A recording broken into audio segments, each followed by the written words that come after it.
Hi everyone, this is from CPIS academy. இன்னைக்கு நம்ம Dinamani news பேப்பரில் இருக்கக்கூடிய கரண்ட் அஃபேர்ஸ் பார்க்கலாம். ஃபர்ஸ்ட் பார்த்தீங்க அப்படின்னா, கேரளத்தில் 78%, அஸ்ஸாமில் 85% வாக்குப்பதிவு. ஸோ இந்த டாபிக் பார்த்தீங்க அப்படின்னா குரூப் 1 ப்ரிலிம்ஸ் சிலபஸ் யூனிட் 4 பாலிட்டியில் எலெக்ஷனில் வந்து கவர் ஆகும். ஸோ கேரளம் மற்றும் அஸ்ஸாம் மாநிலம், அதே மாதிரி புதுச்சேரி யூனியன் பிரதேசங்கள்ல பார்த்தீங்க அப்படின்னா எலெக்ஷன் கமிஷன் வந்து தேர்தலை வந்து நடத்தி இருக்காங்க. ஸோ இது பார்த்தீங்க அப்படின்னா ஆர்டிகல் 324. ஸோ இதில் என்ன ப்ரொவிஷன்ஸ் வந்து கான்ஸ்டியூஷனில் சொல்லப்பட்டிருக்கு அப்படின்னா, ஸ்டேட் லெஜிஸ்லேட்டிவ் அசம்பிளிஸ், அதே மாதிரி பார்லமெண்ட் எலெக்ஷன், பிரசிடென்ட்டுடைய எலெக்ஷன், வைஸ் பிரசிடென்ட் எலெக்ஷன், இது எல்லாமே கண்டக்ட் பண்ணக்கூடியது யார் அப்படின்னா election commission of India. Election commission of India. So அதே ஸ்டேட்ஸில் இருக்கக்கூடிய அந்த லோக்கல் பாடிஸ்க்கு வந்து எலெக்ஷன்ஸை கண்டக்ட் பண்ணக்கூடியது ஸ்டேட்ஸில் இருக்கக்கூடிய அந்த ஸ்டேட் எலெக்ஷன் கமிஷன். ஸோ அதே மாதிரி ஆர்டிகல் 325 என்ன சொல்லுது அப்படின்னா, ஒருவருடைய வாக்குரிமையை வந்து அவருடைய ரிலீஜியன் அடிப்படையிலையோ, செக்ஸ் அடிப்படையிலையோ, பிளேஸ் ஆஃப் பர்த் அடிப்படையிலையோ என்ன பண்ணக்கூடாதுன்னா தகுதி நீக்கம் செய்யக்கூடாது. ஸோ அதன் அடிப்படையில் பார்த்தீங்க அப்படின்னா அனைவருக்கும் வாக்குப்பதிவு வந்து கொடுக்கப்பட்டிருக்கு. அடுத்தது ஆர்டிகல் 326. ஸோ ஆர்டிகல் 326 வந்து என்ன ப்ரொவிஷன்ஸ் வந்து சொல்லப்பட்டிருக்கு அப்படின்னா, வயது வந்து ஒரு வாக்குரிமையின் அடிப்படையில் வந்து எலெக்ஷன்ஸ் வந்து கண்டக்ட் பண்ணும். ஸோ இப்போ பார்த்தீங்கன்னா 18 வயசு ஆனவங்களுக்கு வந்து எலெக்ஷனில் ஓட்டு போடக்கூடிய அந்த ரைட்ஸ் இருக்கு. ஸோ இது 1988ஆம் ஆண்டு 21ஆக இருந்திருக்கும். 61வது கான்ஸ்டியூஷன் அமெண்ட்மெண்ட் படி தான் என்ன பண்ணியிருப்பாங்க, 18ஆக ரெடியூஸ் பண்ணியிருப்பாங்க. ஸோ அதே மாதிரி புதுச்சேரியில் பார்த்தீங்க அப்படின்னா வரலாறு காணாத அளவிற்கு 89.87% வாக்குகள் வந்து பதிவாயிருக்கு. ஸோ புதுச்சேரி அப்படிங்கிறது யூனியன் பிரதேசம். கேரளாவில் இருக்கக்கூடிய தொகுதிகள் வந்து 140, அஸ்ஸாமில் இருக்கக்கூடியது 126, அதே மாதிரி புதுச்சேரியில் இருக்கக்கூடிய தொகுதிகள் பார்த்தீங்க அப்படின்னா 30 தொகுதிகள். ஸோ புதுச்சேரி அப்படிங்கிறது முன்னாடி பாண்டிச்சேரி அப்படின்னு தான் மென்ஷன் பண்ணியிருப்பாங்க. ஸோ அது புதுச்சேரி அப்படிங்கிறது எப்போ நேம் சேஞ்ச் பண்ணப்பட்டிருக்கும் அப்படின்னா 2006ஆம் ஆண்டு தான் பாண்டிச்சேரி அப்படின்னு புதுச்சேரியில் வந்து மாற்றம் பண்ணியிருப்பாங்க. Based on the article 3. பாராளுமன்றம் தான் பாண்டிச்சேரி அப்படிங்கிறத புதுச்சேரி அப்படின்னு மாற்றம் பண்ணியிருப்பாங்க, பேர் மாற்றம் பண்ணியிருப்பாங்க. ஸோ அதே மாதிரி இந்த புதுச்சேரி அப்படிங்கிற அந்த யூனியன் பிரதேசம் பார்த்தீங்க அப்படின்னா 14வது constitution amendment 1962.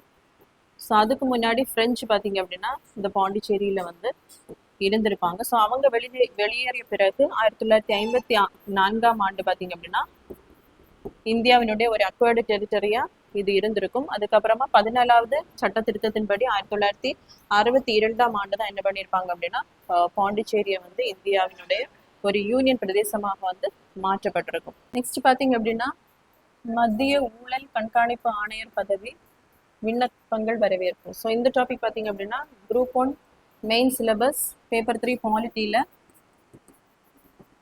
Central vigilance commission anti corruption மெஷர்ஸில் வந்து கவர் ஆகும். ஸோ இந்த சென்ட்ரல் விஜிலன்ஸ் கமிஷன் அப்படிங்கிறது சென்ட்ரல் கவர்மெண்ட்ல இருக்கக்கூடிய ஒரு ஊழலை கண்காணிக்கக்கூடிய ஒரு அமைப்பு தான் என்ன அப்படின்னா இந்த சிவிசி அப்படிங்கிறது. ஸோ எந்த ஆண்டு இந்த அமைப்பானது உருவாக்கப்பட்டிருக்கும் அப்படின்னா 1964ஆம் ஆண்டு எக்ஸிக்யூட்டிவ் ரெசல்யூஷன் அடிப்படையில் தான் இந்த அமைப்பானது உருவாக்கப்பட்டிருக்கும். ஸோ எந்த கமிட்டி ரெக்கமெண்டேஷன் அடிப்படையில் அப்படின்னு பார்க்கும்போது 1962ஆம் ஆண்டு ஊழலை தடுப்பதற்காக ஒரு கமிட்டியை வந்து ஏற்படுத்தி இருப்பாங்க சந்தானம் அவர்கள் தலைமையில்.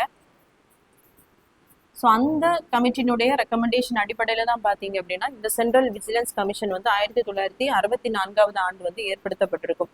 ஸோ இதுக்கு பார்த்தீங்க அப்படின்னா எப்போ அந்த சட்ட உரிமை வந்து கொடுத்துருப்பாங்க அப்படின்னா 2003ஆம் ஆண்டு சென்ட்ரல் விஜிலன்ஸ் கமிஷன் ஆக்ட் கொண்டு வந்து இதற்கு வந்து அந்த சட்ட உரிமைகள் வந்து வழங்கப்பட்டிருக்கும். ஸோ இதில் இருக்கக்கூடிய மெம்பர்ஸ் பார்த்தீங்க அப்படின்னா ஃபர்ஸ்ட் வந்து சீஃப் விஜிலன்ஸ் கமிஷனர், அதே மாதிரி விஜிலன்ஸ் கமிஷனர்ஸ் வந்து 2 பேர் இருப்பாங்க. ஸோ இவங்களை அப்பாயின்மெண்ட் பண்ணக்கூடியவங்க வந்து பிரசிடென்ட் தான் இவங்களை அப்பாயின்மெண்ட் பண்ணுவாங்க. ஸோ யாருடைய ரெக்கமெண்டேஷன் அடிப்படையில் அப்படின்னா இதுக்கு பார்த்தீங்க அப்படின்னா செப்பரேட்டாக ஒரு ஹை பவர்டு கமிட்டி இருக்கும். இதில் இருக்கக்கூடிய மெம்பர்ஸ் வந்து ஃபர்ஸ்ட் வந்து பிரைம் மினிஸ்டர், இரண்டாவதாக பார்த்தீங்க அப்படின்னா லீடர் ஆஃப் அப்போசிஷன், மூன்றாவதாக இருக்கக்கூடியவர் union home minister. So Narendra Modi அவர்கள், அதே மாதிரி லீடர் ஆஃப் அப்போசிஷனா இருக்கக்கூடியவர் வந்து ராகுல் காந்தி அவர்கள், யூனியன் ஹோம் மினிஸ்டர் அப்படின்னு சொல்லும்போது அமித்ஷா அவர்கள்.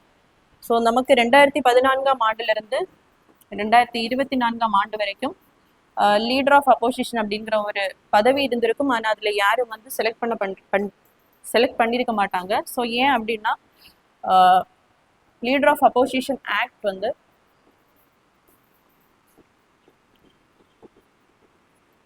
1977ஆம் ஆண்டு வந்து கொண்டு வரப்பட்டிருக்கும்.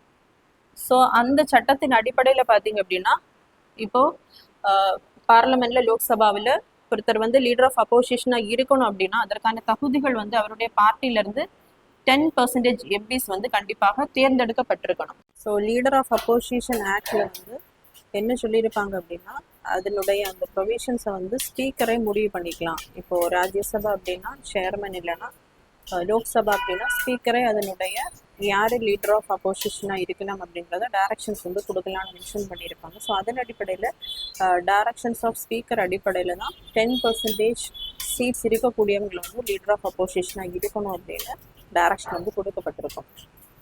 ஸோ அந்த டைமில் பார்த்திங்க அப்படின்னா காங்கிரஸுக்கு வந்து இப்போ 543 இடங்கள் அப்படின்னு சொல்லும்போது ஏறக்குறைய 55 எம்பிக்களை வந்து அவங்க வச்சிருந்துருக்கணும். ஸோ அந்த அளவுக்கு வந்து அந்த எலெக்ஷனில் அவங்க வின் பண்ணியிருக்க மாட்டாங்க, குறைந்த அளவில் தான் இருந்திருக்கும். ஸோ லீடர் ஆஃப் அப்போசிஷன் அப்படிங்கிற ஒருத்தர் வந்து இருந்திருக்க மாட்டாங்க. ஸோ அடுத்ததாக 2024ஆம் ஆண்டில் பார்த்திங்க அப்படின்னா காங்கிரஸ் வந்து 99 இடங்களை வந்து பெற்றிருக்கும். ஸோ அதன்படி தான் லீடர் ஆஃப் அப்போசிஷனாக நம்ம ராகுல் காந்தி அவர்கள் வந்து இருக்காரு. ஸோ பிரசிடென்ட் தான் அதுக்கப்புறம் பார்த்தீங்க அப்படின்னா இவங்களை வந்து அப்பாயின்மெண்ட் பண்ணுவாங்க.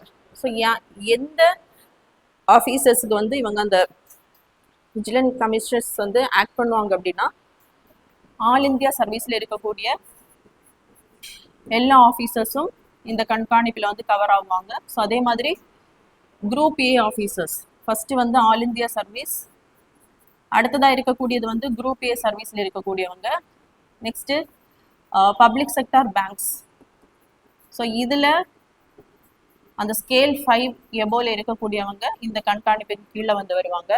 அடுத்ததாக வந்து நபார்டு பேங்க். ஸோ இதுலேயுமே அந்த ஸ்கேல் 5 லெவல் மேலே இருக்கக்கூடியவங்க நபார்டு, அதுக்கப்புறமா சிட்பி, நெக்ஸ்ட் பார்த்தீங்க அப்படின்னா ஜெனரல் இன்சூரன்ஸ் கார்பரேஷன் ஜிஎஸ்சியில் இதில் வந்து சீனியர் மேனேஜர் போஸ்ட்ல மேலே இருக்கக்கூடியவங்களை இவங்க வந்து விஜிலன்ஸ் பண்ணுவாங்க. ஸோ அதே மாதிரி லைஃப் இன்சூரன்ஸ் கார்பரேஷன். ஸோ இதுலேயும் அந்த சீனியர் மேனேஜர் போஸ்ட்ல இருக்கக்கூடியவங்களை என்ன பண்ணுவாங்கன்னா இவங்க வந்து கண்காணிப்பாங்க. ஸோ இவங்களுடைய அந்த பணி என்ன அப்படின்னா based on whistle blowers act. So whistle blowers act அப்படின்றது 2014ஆம் ஆண்டு வந்து கொண்டு வரப்பட்டிருக்கும். ஸோ இதன் அடிப்படையில் பார்த்தீங்க அப்படின்னா அந்த ஊழலுக்கு யாராவது அந்த தகவலை கொடுத்தாங்கன்னா அவங்களுடைய அந்த இன்ஃபர்மேஷனை வெளியிடாமல் என்ன பண்ணுவாங்கன்னா இவங்க வந்து அந்த ஊழலை வந்து கண்காணிப்பாங்க. ஸோ இப்போ தப்பாக அவங்க ஏதாவது இன்ஃபர்மேஷன் கொடுத்தாங்க அப்படின்னா அவங்களுக்கு வந்து 2 years prison இல்லைன்னா 30,000 வரைக்கும் ஃபைன் வந்து போடுவாங்க. ஸோ அதன்படி தான் பார்த்தீங்க அப்படின்னா இப்போ இந்த சீஃப் சென்ட்ரல் விஜிலன்ஸ் கமிஷன்ல இருக்கக்கூடிய சீஃப் விஜிலன்ஸ் கமிஷனர் யார் அப்படின்னா பிரவீன் குமார் சி வாஸ்தவா. ஸோ இவர் பார்த்தீங்க அப்படின்னா 1988ஆம் ஆண்டு ஐஏஎஸ் அதிகாரியா வந்து இருந்தவர். ஸோ இவருடைய அந்த பணிக்காலம் வந்து நிறைவெடுது. ஸோ இதனுடைய அந்த ரிட்டையர்டு ஏஜ் பார்த்தீங்க அப்படின்னா 4 years பணிக்காலம், அல்லது அவருக்கு வந்து 65 years வந்து கம்ப்ளீட் ஆயிருக்கணும். ஸோ அதன் அடிப்படையில் தான் பார்த்தீங்க அப்படின்னா அவர் வந்து பணி ஓய்வு வந்து பெற இருக்கார். ஸோ அதற்கான விண்ணப்பங்கள் தான் இப்போ வந்து பதிவு பண்ணலாம் அப்படின்னு சென்ட்ரல் கவர்மெண்ட் வந்து அனௌன்ஸ் பண்ணியிருக்காங்க.